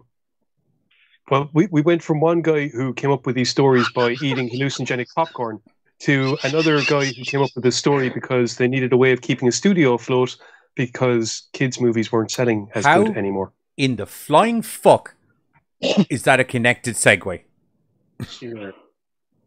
Here. Strange ways of coming up with stories. Okay, partially because I'm buzzed and it sounded cooler in my head. Hey, which is why that's trademarked over here. You owe me. I think you'll find that's not true. But I was right. That's what you were going with, right? That was how you were going to use that segue, right? Yeah, like sure. Fuck it. Yeah, that's the one. That's what I meant. Sure. Everybody just agrees with Giz, no matter what it's about. Sure. Right. It was like for a while. I thought it was John Lansdale because I believed Giz or whatever he said. That was a question. I was asking a question. His name was Jason. Yeah. We know his name. So this, Jesus, my I had a whole thing and my Steam just got fucking. Where was I? Okay, so the doc. Fuck. So the documentary is an hour and a half long interview. Sorry, it's not an hour and a half long interview. It's an hour and a half long movie style thing presented by Tom Savini, who has evidently lost his fucking mind and is wandering around a house murdering everyone Jason Style. But anyway, we'll get back to that later on. It was weirdly cool. I liked it. When you got something as out there as Jason, I don't think you can just do a normal sit down. You know, hey, it's really nice been on the movie, and I thought that Betsy Palmer was really nice, and I thought that everyone else was really nice. No, it was presented cool. It was really kind of the interview segments are very, very short, snappy, and on the beat of the music that's going on. But fucking hell, did they manage to cram a load of info in there while it's going on? And they have extra directors like Adam Green and things like that who don't actually have anything to do with the Friday the 13th franchise, but do have a lot to do with loving it and it influencing their style of things. And you have every Jason known to man in there. Ari Lehman, Kane Hodder, Michael Berryman did a Jason. He wasn't in there. Didn't Michael Berryman do a Jason? No, I might be imagining that. I didn't think so. There was a dude that looked like Michael Berryman. It might have been that. That was the guy who played. Not now, Google. Sorry, the remake. Yeah. Oh boy was also in the third Hatchet film. God, what was his fucking name? Something Mears. We covered him in the Friday the 13th. Yeah, sorry, remake. That's where I was getting things mixed up. Ignore. It was the Meyer. His last name's Mears. I can't remember what his first name is. Name of his documentary. His last name is Mears. Let's just might be a way I might be the most sober out of the three of us right now. How are you the most sober? I'm not drinking. I'm drinking orange milk. No. Okay. Okay, what the fuck? You're drinking orange what? Orange milk. Like legit, like because it was pointed out like the English tend to spell things wrong and fuck it up. The whole pudding is not dessert. What the fuck is orange milk? Yeah, I won't lie to you. It's just tropical fruit drink, but I've been entertained watching you all try to figure out what orange milk was for the last hour. I thought you said orange milk. I was just like, why would I pour orange juice into milk? That's a terrible, terrible fucking concoction. That's why I was making that face. I was implying that this was orange milk. I'm like, oh, dude, the Irish have taken it up a notch. I just came to the conclusion that you guys have weird things over there, so I just sorry, mate. Yo, so whoa. Sorry. Let's when it comes to weird things that you fuck people put in their mouth that comes out of a supermarket, you boys over there in the US of A take the fucking biscuit. You were talking about sandwiches that come in tins. For instance, I'll give you I'll give you a magical idea as to what's going on in weirdness. Do you know what you call biscuits and you eat with dinner and they have gravy in them? Yeah. Okay, we do that usually. They're for breakfast? Oh, well, no, you can kind of have them for breakfast. Yeah. Down south they are, The yeah. European... Right. Like down south, like all over, dude. It's a biscuit. It's the European breakfast equivalent item. of that has raisins and stuff in it, and is... That's a biscuit. It's a scone. No. I'm not doing that. I'll pull all the fucking stuff. I was going to go and get you what a biscuit is. Yes. A tin of biscuits. No. There. They're called... All biscuits in America are called cookies. No. Really? What you call biscuits aren't biscuits over here. call those- What we have for biscuits are cookies, except that cookies are their own separate thing as well. Yes. Chocolate chips in them. Okay, so what's a cookie? then? It's a a cookie. You know what's not a cookie? Is Fig Newton, because Fig Newtons are fruit and cake. I thought you were going to say the documentary we were supposed to be reviewing. No, you would have thought that would have been a true. good way to get I off should've this went that biscuit way. conversation, but he really... It's still a fucking cookie. So I his name love was Jason. I love It was a how fantastic documentary. unplanned, but yet every week the third section turns into Giz and Johnny teach Americans about food. So, okay. Because with us, biscuits and gravy, like, is also referred to shit on a shingle. So that sounds appealing. I can see where you'd get that from, but that... No. Because that's the Sausage effect gravy. you have. You shit so bad, you just got to go on a shingle. Sausage gravy on a biscuit. Sausage gravy. Those don't go together. No, sausages and gravy go together as two separate components. I've never... What's a sausage gravy? Like, Sorry, you have one gravy. sec. Let me just... Sorry, Chop up one sec. a Let me just sausage. quickly round this up, because then we can get back onto the important things at hand. So anyway, the documentary is about Jason. All of the Jasons are in it, and there's a load of other people that really like Jason, and it's a really good documentary. If you need to see it, go see it. So, sorry, what are you saying to me? I thought you meant round up No, the food I'm shit more... so we could get back to the This documentary. is fucking me over. This is No, fucking me over. because I'm fucking... If you know who Jason is, then son of a bitch. No, I'm so fucking invested because every week somebody's like, "Oh, hey, I'm having munchies," and I'm like, "Fuck that." I'm fucking invested in this shit, dude, because I don't know what the fuck y'all are eating over there. All right. What? Freaked out so bad I crashed the internet. Again? It would appear so. I think we're still live, but I'm frozen. No, wait, I'm not sure if we're live. On YouTube. We're not. Oh no, we're back. We're back. Okay. Yeah. Sorry about that. It would appear I freaked out so bad I fucked over my Wi-Fi connection. I gizzed it. I didn't know I could giz it, but I have somehow gizzed it. Everyone has a little bit of giz in them. Yeah. Some people have a lot. So Gravy. I've lost. Chop up a fucking sausage, mix it in the gravy, throw it on a fucking biscuit. Biscuits and gravy. That sounds like sausage mince with liquid in it. Giz is gone. Giz The is way getting you just biscuits. described it, yes. Or for you, Carter, he's getting a tin of cookies.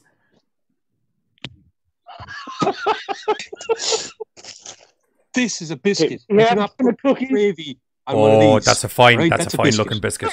Like, that's fucking cookie. I mean, you can put gravy on it. It's not highly suggested. I'm just saying, a biscuit. But like you Not a haven't cookie, even changed language around. You just took other words that we have for other stuff and used them for different stuff. You're acting like we did this I'm not personally. giving. Just because you want to confuse the English after that whole Boston Tea Party debacle doesn't mean you need to confuse the rest of us. We did nothing. Wait, I have a question real quick. We had to put up with their crap for longer than We you just did. all slowly showed up 3 and 4 at a time until we took over Boston. That's the only thing we've done. That's the only thing. We were brought in That's to the only thing. they build Boston. Are we not talking about the documentary? Is this what the Quite rest of the possibly. episode's No. gonna be We'll about? get, he Well, he decided he he looked. round up Because the if documentary. I it is, I'm I'm just so going to sit pissed back off. and just. Seeing like Cinema Reapers like the metric system. Metric The one thing I had knowledge in. Don't even get me started on the metric system. Why? What's the metric system? Jesus. It's pointless. That's our ideas over here. Like, it's really fucked up. I'm not gonna Pointless lie. when the rest of the world is using it except for you lot. And I did it my way. Apparently, character. Oh, sorry. From my perspective, it looked like you hung up there for a second. Character in answer to my question. No, that was my fault. I'm on my phone for Skype. I apparently got a phone call. I was like, "Where'd everybody go?" Yeah, that's how appalled we are. That deny even the Buzz call was and appalled, and we just hung up. No, Right. no. No. This gets in gravy. I'm fucking done. Like, no, dude. Like, we fuck up a lot. Yeah, raise your hand if you're American. And Buzz isn't even joining. Buzz what the fuck, is Canadian, Buzz? evidently. Like, no. There you go. He's just pissed me Okay, on top of Jason, dude. The one thing that I actually know about, we're not going to. Fine. We'll talk about Jason. In our defense, we've talked about cookies and biscuits for 20 minutes now, so we can move into the documentary. No biscuits. You goddamn biscuits. Okay, come on. So, like you were saying, the documentary is presented by Tom Savini. No, sorry. I feel bad, and we upset Buzz. Buzz, you take it away there about the documentary, and we'll all hop in a moment. It's only fair. He's proper huffy. And I didn't really help with us while we talk about food. I honestly didn't really want to take. Well, no. I think it's only fair. Okay. Buzz, what did you think about the documentary? He's so huffy right now. It's not even fun. Okay, man. He has to deal with me on like two shows a week. You only got me on one. Okay. What is going on?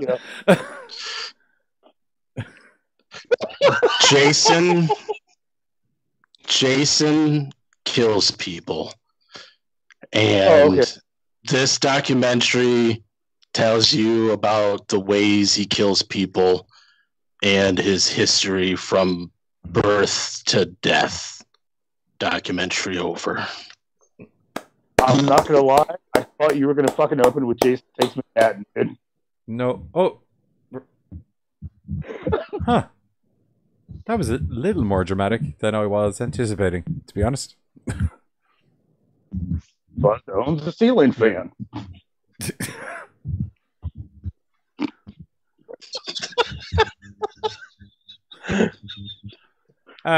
Okay. Anyway,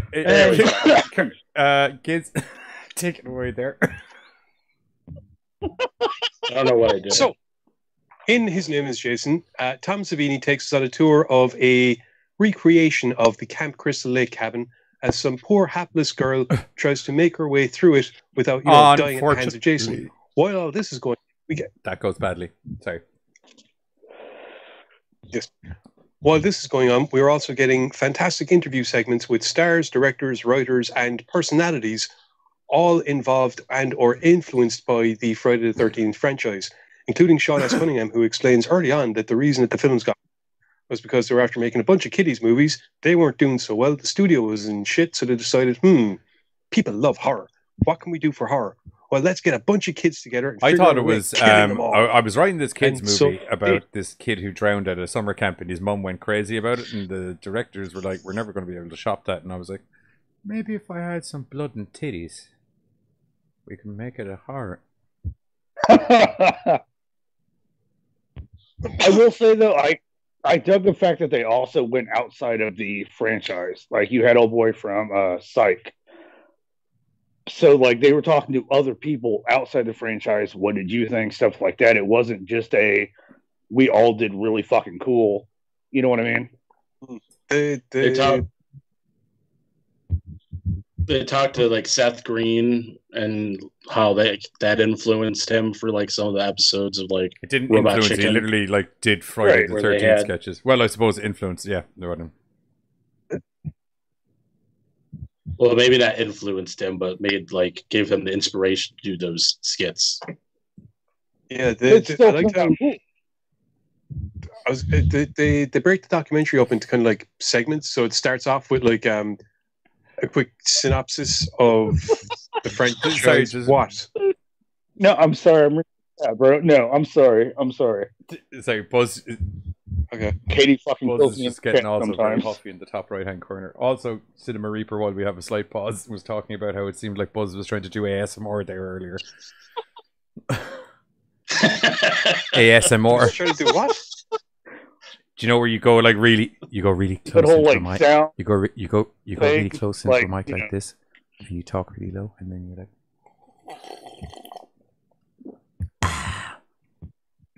it's fucking gross, is what it is. Shit ton of money. So, Dude, we put so much effort But, into this stream and researching things and trying to come up with an entertaining content show, and there's literally people sucking off headphone microphones and getting fucking 50 million views. Like literally, I can't do this because unlike them, I actually paid for a fucking mic. I paid $20 for mine. I don't know. Do I want to? I don't know. I don't know. I feel. Yeah, no. The section is happening. I don't get it. I just don't get it. I really don't get it. Like what is the fucking appeal? And do you know what's weird as well? I know for a fact everyone is just at home like that fucking listens to it. I literally like what is the fucking appeal to someone eating a fucking melon in a fucking microphone? I don't get it. I just don't get it. I don't get it. Amor can go suck my balls, and don't do it near a microphone and fucking stream it to everyone either. You can just go suck my balls privately, ASMR. Fuck's sake. like, I thought maybe I just didn't get it. So, like, I've tried checking out a bunch of different streams, and it's like, I don't fucking get any of this bullshit. I really don't. Hey there again, streamers. It's me here. I've got a packet of crisps. I was going to eat that packet of crisps because I know how much you like. I know how much you like eating the crisps.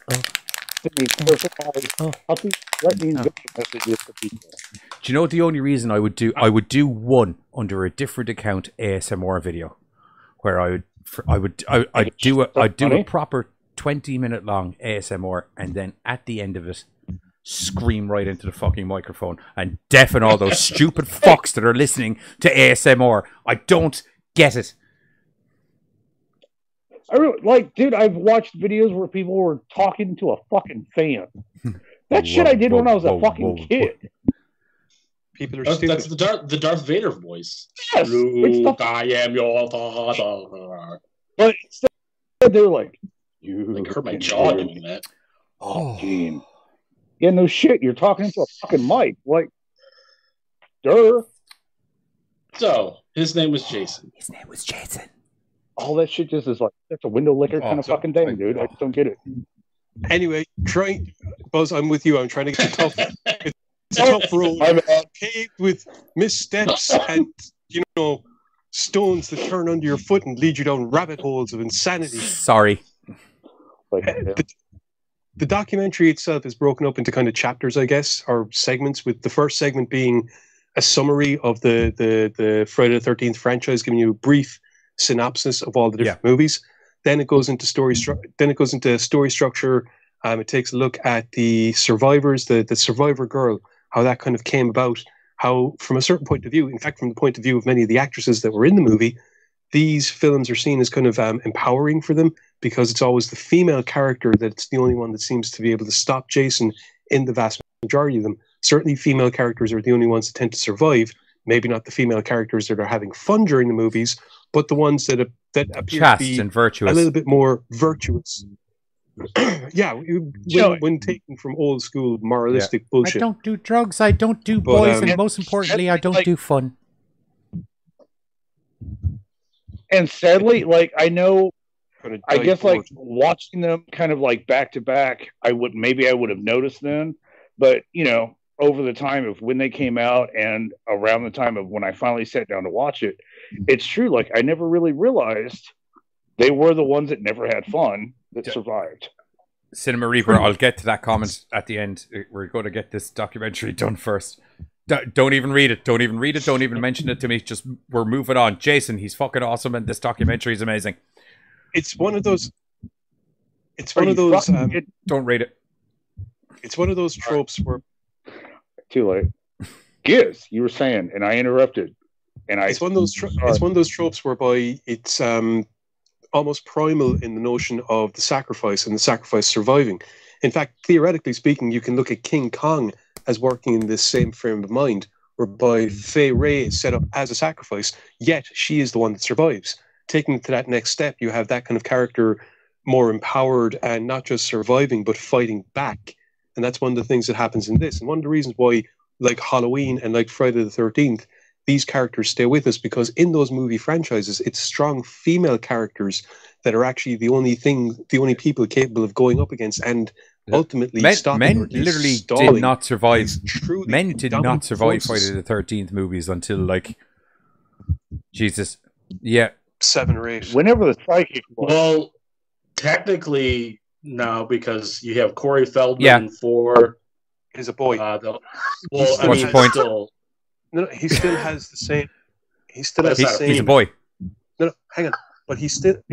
Because he's young, he still has the same perceived vulnerability, which leads into the notion of the sacrifice, and that sacrifice then changing into being the only force that can fight back. But then also he survived in 5 as Tommy Jarvis. He survived in 6 as Tommy Jarvis. Yeah. Is he in 6? Yeah. Okay, well, fair enough. But for the vast majority of the films, it is females that survive. And like I said, in the other franchises, fucking Nightmare on Elm Street and Halloween, it's Nancy in Nightmare on Elm Street for much of it. And in Halloween, you have fucking Laurie Strode. So once again, those 3 iconic characters, these unstoppable forces, all being defeated by strong female characters, and female characters who evolve to that stage. Laurie Strode we see over the course of many movies. Nancy is kind of the same way. The microcosm of Friday the 13th is that it always happens within the space of the one film. You know, that first movie kind of sets the tone, and it's your template off which the rest of them more or less work, especially the later on movies whereby they kind of reach the stage whereby it's less about bringing out a new story. And, well, actually, considering the original movie was about keeping the studio afloat, I suppose they didn't really sell out anything. They were always just keeping the franchise going, keeping people entertained, which was the main point. I do agree with what you were going to say, but stopped yourself. That later on in the franchise, it wasn't much about Jason and the story of the kids getting murdered and about the adversary between him and whoever the surviving girl is going to be. It was very much more about show me all the deaths, and this is the rough story I have around to get it to happen. Which I don't have an issue with, just to clarify. And you know what? In the documentary, they straight up own that. They were like, look, dude, murder, boobs, money, we stay afloat. Like, every director that came in behind them, they were like, how do you keep a franchise alive? Every director. I was thinking about taking Jason in a new direction. I was going to do this and do that. Or what you could do is you could show up and do what we said, which is murder kids boobs. Or well, sorry, not kids, murder teens boobs. That's just I love there was a couple of times they were talking to directors and it was like fans have come up and they've pointed out inconsistencies in the films and all this and all that. And them I just say he's a vengeance spectre that comes back from the dead inexplicably and gets stronger every time you murder him. And on top of that, sometimes there's just literally no explicable way for how he comes back, but sure, fuck it, I don't give a fuck. And it's funny how a good chunk of the movies kind of technically actually don't take place on Friday the 13th. The second one is like part 4 is like literally like following the next day. And it's like, okay, but I buy it. Because kill boobs and murder teen boobs. 2 things. One, two things. One, Cinema Reaper's fucking killing me in the chat. So, two, I put my phone away. Don't, you're going to get angry. I need to stop because he's fucking killing me. But no, like they own that. They own the fact that it's not really coherent. You know, this Jason does this Jason does that. Like we all tried to kind of stay. No, fuck it. We all have Jason. That's all that fucking matters. But what I thought was funny at the end of it, they're promoting the whole 09 Jason remake. They're like, oh yeah, we're gonna. People hadn't seen it yet, so. No, but like, you know, people were like, oh, you know, we're gonna keep the fucking franchise alive. No, you did not. No. Like what I did think was interesting was when you had Betsy Palmer and what's the actress from the first one? Oh, dude. Was the character's name? I can't remember the actress's name. Yeah, there we go. Okay. So when you had Betsy Palmer and Alice, both of them speaking about their experiences in dealing with the fans, you know, Betsy Palmer admits that at the time she didn't give a frack about the film. She didn't think that much of it. And then she thought it was remarkable to have people come up and say that of all the people that they've seen, you know, the killers in movies, her character, they love her. They understood why she did what she did. They completely got the character because it was such a relatable person. This avenging it was mother. Rare Even the style writers of movie to have a character where really at the crux of it all, she's kind of justified to a certain degree. Exactly. And in a weird way, there's that justification towards Jason as well. Yeah, and even the actress that played Alice was saying that for her it was a similar experience, but slightly different in regards. You know, what I was speaking about earlier, the notion of strong female characters.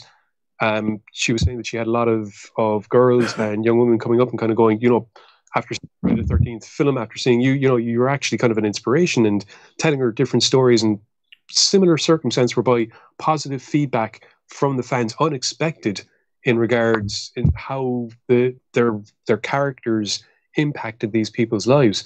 And it's something that some of the other actresses that were in some of the other films, not to the same degree, but they also touched on the fact that they recognized that these movies changed the genre from, you know, they kind of invented the slasher genre for one thing, but also up to that point, you always had the female damsel in distress specifically, and now the heroine. Well, the damsel might be in distress, but she might be in distress at first, but by the end of it, she is the heroine of the story, and she's the only thing that can save the day.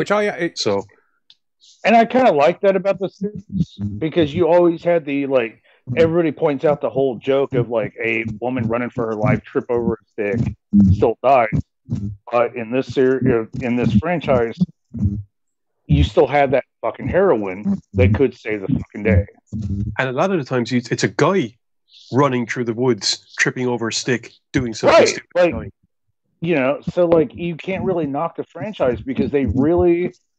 You know, everybody wants to scream out, well, like, hey, well, where's the female hero? This franchise had been doing it for a long fucking time. Yeah. One of your mics is causing a lot of distortion there. I think it's rubbing off with something. I think it's from one of, possibly Buzz from when he had the freak out earlier.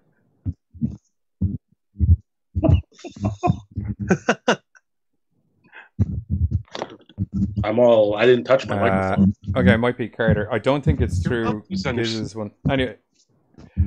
I can hear it. Okay, it's not just me hearing it. Okay, cool. I'll tell you what we'll do. We'll jump to the trailer for My Name is Jason, which we'll try and figure this out really quickly because it's like only 30 seconds long.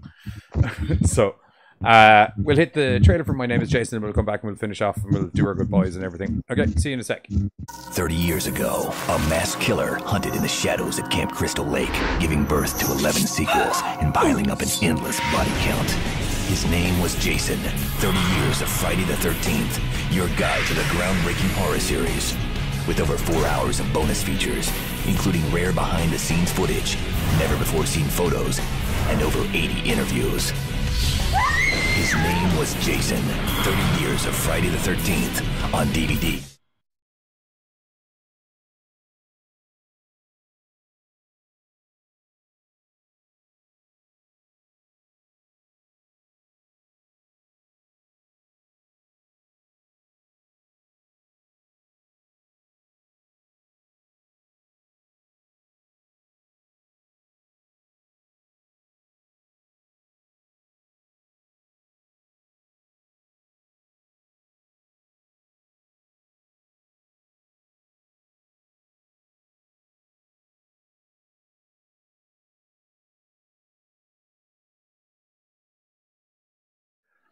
Sorry, sorry about the slight. Mike, Buzz might just be restarting his Skype or something. Okay, so it's definitely not Buzz because Buzz's mic was logged out and came back in. It's very loud. Okay, so that was the trailer for My Name is Jason. I'm going to try and get through all of this. I was going to have another big rant about that fucking ASMR thing that I'm not even going to get into it. Yeah, so thoughts on the documentary? It's weird. I disconnected my mic. It's gone. And now, like, everybody's frozen? Oh, okay.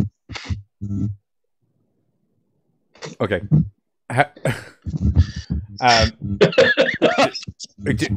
You all need to talk. Everyone's just standing there like this now.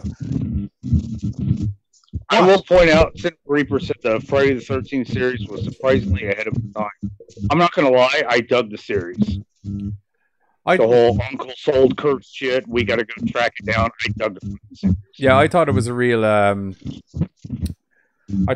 liked the series as well. It's cool. It only had one season, wasn't it? Kind of like a money grab because you, like, for anybody that knew Friday the 13th series, or the Friday the 13th, hey, here's a series. Yeah. Oh, the fuck is this? Like, so I kind of felt like it was a bit of a money grab or fan grab because it really, Friday the 13th, I mean,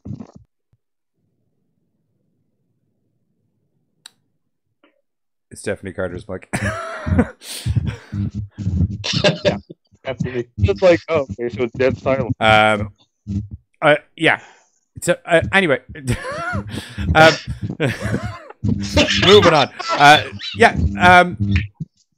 It's a very, very cool documentary that if you're a Friday the 13th fan, you need to watch it because it literally has every single bit of info that you could possibly want about Friday the 13th in it. And if you happen to be able to still get the DVD box set of it, from what I understand, on the box set there's the full length interviews with everybody and loads of other behind the scenes footage and extra interviews, and I think there's extra Tom Savini interviews and all that kind of thing as well.